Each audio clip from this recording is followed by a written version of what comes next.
ओम गंग गणपतये नमो नमः। श्रीमद् वाल्मीकि रामायण युद्धकांड 125वां सर्ग। हनुमान जी को निषाद गृह तथा भरत को श्री राम के आगमन की सूचना देना और प्रसन्न हुए भरत को उन्हें उपहार देने की घोषणा करना।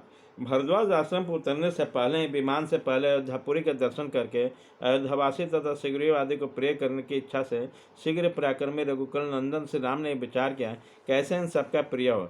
विचार करके तेजस्वी एवं बुद्धिमान श्री राम ने बानरों पर दृष्टि डाली और बानर बिन हनुमान से कहा, कभी श्रेष्ठ तुम शीघ्र अयोध्या में जाकर पता करो कि राजभवन में सब लोग सकुशल तो हैं। श्रृंगेश्वर में पहुंचकर बनवानी निषाद गिरी से मिलना और मेरी ओर से कुशल कहना। मुझे सकुशल निरोग का चिंता रहित सुनकर निषाद राजगृह को बड़ी प्रसन्नता हो गई, क्योंकि मेरा मित्र है, मेरे लिए आत्मा के समान है। निषाद राजगृह प्रसन्न होकर तुम्हें अयोध्या का मार्ग और भरत का समाचार बताएगा। भरत के पास जाकर तुम मेरी ओर से कुशल पूछना और सीता एवं लक्ष्मण सहित मेरे सफल मनोरथ होकर लौटने का समाचार बताना। बलवान रावण के द्वारा सीता जी के हरे जाने का, सुग्रीव से बातचीत होने का, रणभूमि में बाली का वध का, सीता जी का खोज का, तुमने जो महान जलराशि से भरे व्यापार महासागर को लाकर जिस तरह सीता को पता लगाया, फिर समुद्र तट पर मेरे जाने का, सागर का दर्शन देने का, उस पर पुल बनाने का, रावण का वध का, इंद्र ब्रह्मा वरुण से मिलने और वरदान पाने का एवं महादेव जी के प्रसाद से पिताजी का दर्शन होने का वृत्तांत तुमने सुनाना। सौम्य फिर भरत से यह भी निवेदन करना कि श्री राम शत्रुओं को जीतकर परम उत्तम यश पाकर सफल मनोरथ होकर राक्षस राज विभीषण, बानर राज सुग्रीव तथा अन्य महाबली मित्रों के साथ आ रहे हैं और प्रयाग तक आ पहुँचे हैं। यह बात सुनकर भरत की जैसे मुख मुद्रा हो उस पर ध्यान रखना और समझना तथा भरत के मेरे प्रति जो कर्तव्य बर्ताव उसे भी जानने के प्रयत्न करना। वहाँ के सारे वृत्तांत तथा भरत की चेष्टा तुम्हें यथार्थ रूप से जानने चाहिए। मुख की कांति, दृष्टि और बातचीत से उनके मनोभावों को समझने की चेष्टा करनी चाहिए। समस्त मनोवांछित भोगों से संपन्न तथा हाथी घोड़े और रथों से भरपूर बापदाताओं का राज्य सुलभ हो जाए, ये किसके मन को नहीं पलट देता। यदि कैकेयी के संगति अथवा चिरकाल तक राज्य वैभव का संसर्ग होने से श्रीमान भरत स्वयं ही राज्य पाने की इच्छा रखते हो, तो रघुकुल नंदन भरत बेखटक होकर समस्त भूमंडल का राज करें। मुझे राज्य को नहीं लेना है। उस दशा में हम कहीं अन्यत्र रहकर तपस्वी का जीवन व्यतीत करेंगे। बानर भी तुम भरत के विचार और निश्चय को जानकर जब तक हम लोग इस आश्रम से दूर न चले जाएं, तभी तक शीघ्र लौटा। श्री रघुनाथ जी के इस प्रकार आदेश देने पर पवन पुत्र हनुमान जी मनुष्य का रूप धारण करके तीव्र गति से अयोध्या को ओर चल दिए। जैसे गरुड़ किसी श्रेष्ठ सर्प को पकड़ने के लिए बड़े बेग से झपट्टा मारते हैं, उसी तरह पवन पुत्र हनुमान तीव्र बेग से उड़ चले।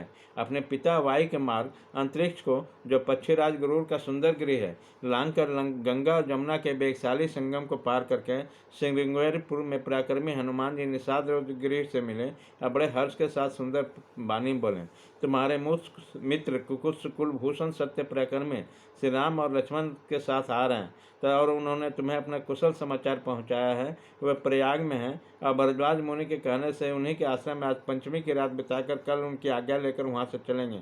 तुम्हें वहीं श्री रघुनाथ जी का दर्शन होगा।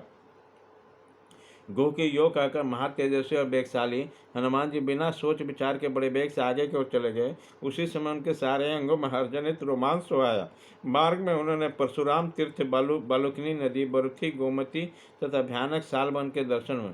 कई सहस्र प्रजाओं तथा समृद्धशाली जनपदों को देखते हुए कपिश्रेष्ठ हनुमान जी ने तीव्र गति से दूर तक रास्ता लांघे और नंदीग्राम के समीपवर्ती खिले हुए वृक्षों के पास जा पहुँचे। ये वृक्ष देवराज इंद्र के नंदन वन और कुबेर के चैत्र वन के वृक्षों के समान सुशोभित होते थे।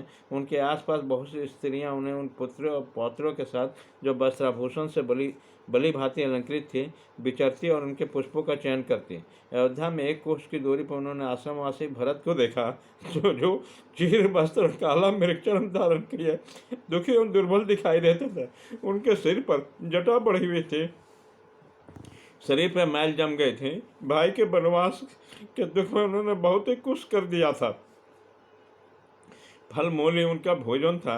वह इंद्रियों का दमन करके तपस्या में लगे हुए थे, धर्म का आचरण करते हुए थे। सिर का जटा का भार बहुत ही ऊंचा दिखाई देता था। बलकुल और मृग चरम से उनका शरीर ढका हुआ था। वे बड़े नियम से रहते थे। उनका अंतःकरण शुद्ध था। वह ब्रह्म ऋषि के समान जान पड़ते थे। रघुनाथ जी के दोनों चरण पादुकाओं को आगे रखकर वह पृथ्वी का शासन करते थे। भरत जी के चारों वर्णों का प्रजाओं को सब प्रकार से भय से सुरक्षित रखते थे। उनके पास मंत्री, पुरोहित और सेनापति से युक्त होकर गिरवे वस्त्र पहनते थे। अयोध्या के वो धर्मानुरागी पूर्ववासी भी उन चीर और काला मृगचर्म धारण करने के राजकुमार भरत को उसी दशा में छोड़कर स्वयं भोगने की इच्छा नहीं करते थे। मनुष्य देह को धारण करके दूसरे धर्म की भांति उन धर्मज्ञ भरत के पास पहुंचकर पवन कुमार हनुमान जी ने हाथ जोड़कर बोले, देव, आप दंडक कारण में चीर वस्त्र और जटा धारण करने वाले जिन रघुनाथ जी के लिए आप निरंतर चिंतित रहते हैं, उन्होंने आपको अपना कुशल समाचार कहलाया तथा आपको भी पूछा है। आप इस समय दारुण शोक को त्याग दीजिए, मैं आपको प्रिय समाचार सुना रहा हूँ। आप शीघ्र ही अपने बड़े भाई श्री राम से मिलेंगे। भगवान श्री राम रावण को मारकर मिथिलेश कुमारी को वापस ले सफल मनोरथ हो अपने महाबली मित्रों के साथ आ रहे हैं। उनके साथ महाबली लक्ष्मण और यशस्विनी विदेह कुमारी सीता भी हैं।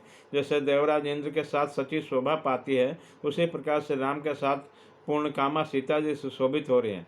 हनुमान जी के ऐसा कहने पे कि कुमार भरत सहसा आनंद विभोर होकर पृथ्वी पर गिर पड़े और हर्ष से मूर्छित हो गए। तत्पश्चात 2 घड़ी के बाद उन्हें होश आया और वो उठकर खड़े हुए। उसी समय रघुकुल भूषण श्री राम भरत ने प्रियवादी हनुमान जी को बड़े बेग से पकड़कर दोनों भुजाओं में भर लिया और शोक से सर्व शून्य होकर परमांजित विपुल अश्रु बिंदुओं से उन्हें नहलाने लगे। फिर इस प्रकार बोले, भाई, तुमको देवता हो या मनुष्य जो मुझ पर कृपा करके पधारे हो, स्वामी, तुमने जो ये प्रिय बात सुनाया है, इसके बदले मैं तुम्हें कौन सा प्रिय वस्तु प्रदान के? मुझे तो कोई ऐसा बहुमूल्य उपहार नहीं दिखाई देता जो इस प्रिय संवाद के लिए उपयुक्त हो। तथापि मैं तुमके लिए 1 लाख गाँवें, 100 उत्तम गाँव और आचार विचार करने वाले 16 कुमारी कन्या पत्नी रूप में समर्पित करता हूँ। उन कन्याओं के कानों में सुंदर कुंडल जगमगाते होंगे, उनके अंग कांति स्वर्ण के समान होगी, उनकी नासिका सुगर और मनोहर और मुख चंद्रमा के समान सुंदर होगी, कुलीन होने के साथ ही सब प्रकार के आभूषणों से विभूषित होगी। उन सबको बानर बिना हनुमान जी के मुख से श्री रामचंद्र जी के आगमन का अद्भुत समाचार सुनकर श्री राजकुमार भरत को श्री राम के दर्शन की इच्छा से अत्यंत हर्ष हुआ और वह हर्षतिरेक फिर इस प्रकार बोले। इस प्रकार श्री वाल्मीकि निर्मित आसमान आदि का आपके युद्ध कांड में 125वां सर्ग पूरा हुआ।